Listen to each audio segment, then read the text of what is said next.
Today's video, we're troubleshooting a GFCI outside.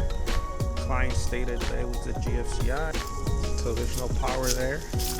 We did trace the wires. They're coming from house. We came across, so we're thinking it's there. So we're gonna test these wires to see how it looks.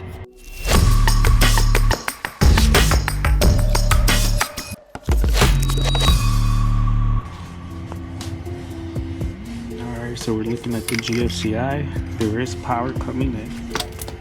I'll show you guys. See, 122. So the bottom, which is load, it's not giving me none. So the problem is this is not resetting. So a couple things we can do. We could direct connect just to see how it looks.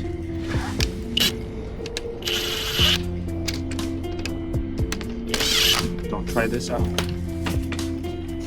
Just make sure you're not grounded out. It should be fine.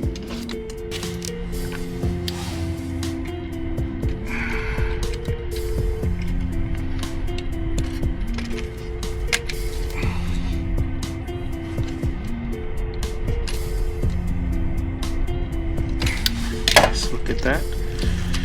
So now we're gonna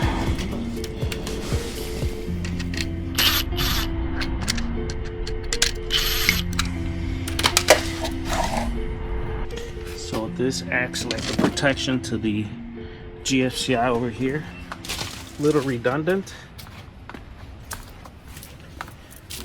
but we'll see if we get power. Alright, hopefully it's a good view. I'll take our tester. See, well, actually, let's see if it works. There we go. Now what we're gonna do is plug it in, because it is grounded. It does have a ground.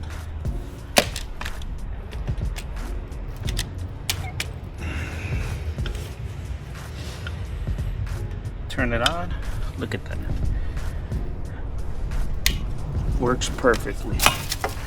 So this guy's the culprit. So now we got this all taken care of. So this little red dial kind of shows when the GFCI is working. Well, hopefully I didn't lose all the screws. I'll show you guys how to put this.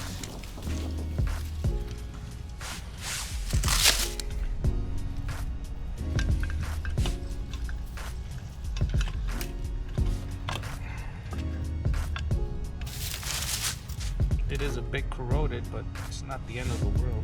Just corroded the box. Pretty simple. So I'm gonna show you guys how to get this done the easiest way. So you get all the screws in, don't put them in all the way.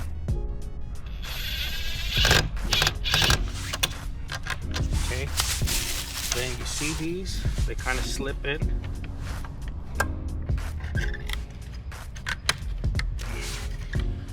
The longer the better. So.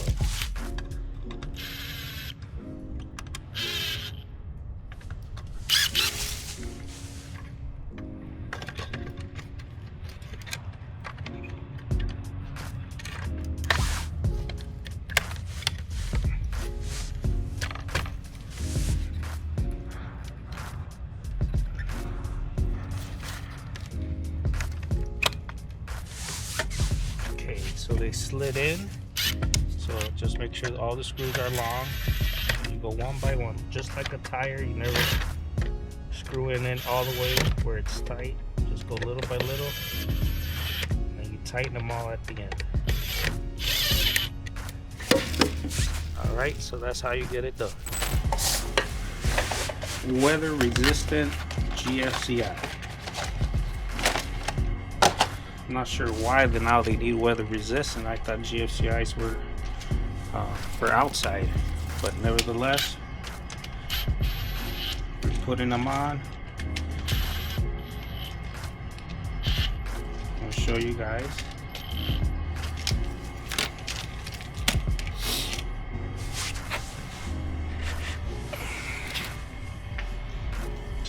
sure we're getting the right angle here, and then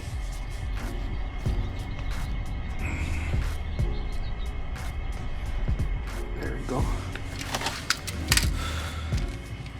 So the way they had it, because there is a box that's on the floor on the other side, they had a GFCI. They're protecting the wire that goes underground. So the pipe that goes underground is protected by the GFCI. Which it makes sense because this is EMT pipe. It's not the right way to do it, but it's still maintaining its integrity. So once it, starts tripping or ground faulting, then that's when we let the client know to get it done. So you got the load and line. This is where the power goes, and this is where the actual the wire that goes underground. But basically what this does, it protects other devices with this GFCI.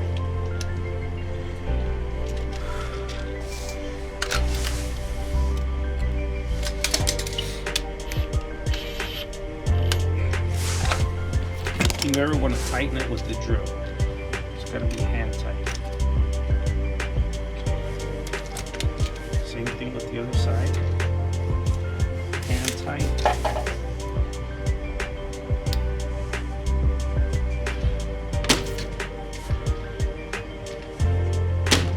For all you honeydew homers, this is how you get it done. Always go clockwise. The same way the screw goes, that's the way the loop goes.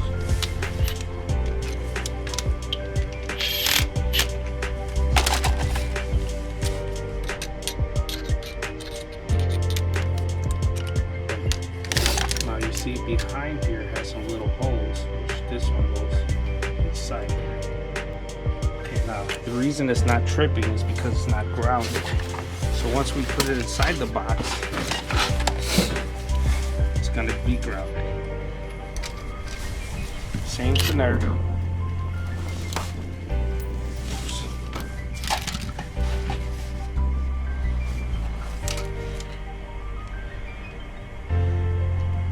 Wow, these screws are not even metal.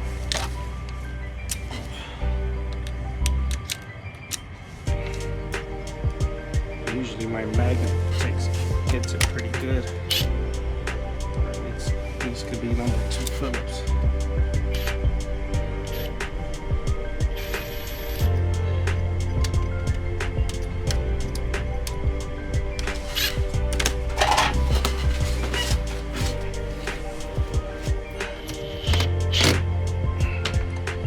Not sure why. Sometimes things just don't go hard.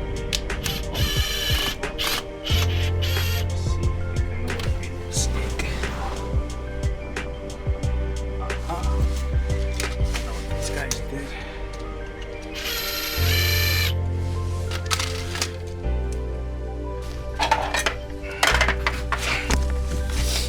Almost done.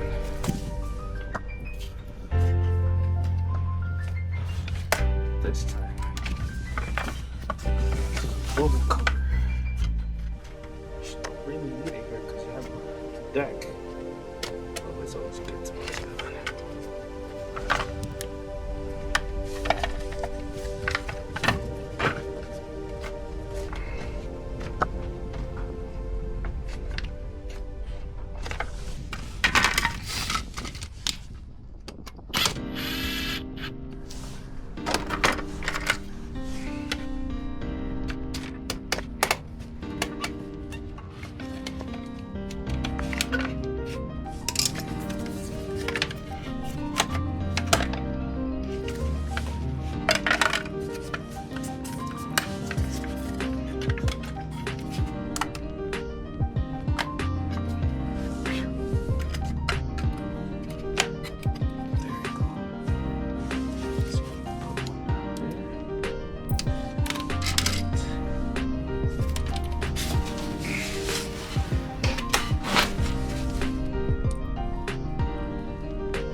See that?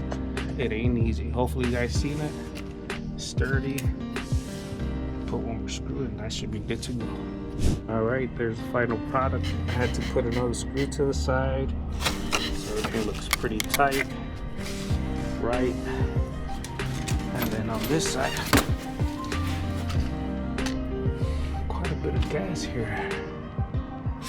Wow. And then on this side it's working good. So he has his power coming in.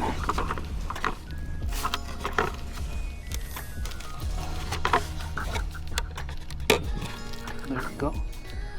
It is on. So as you can see, troubleshooting. That's how we do it here. See you on the next one.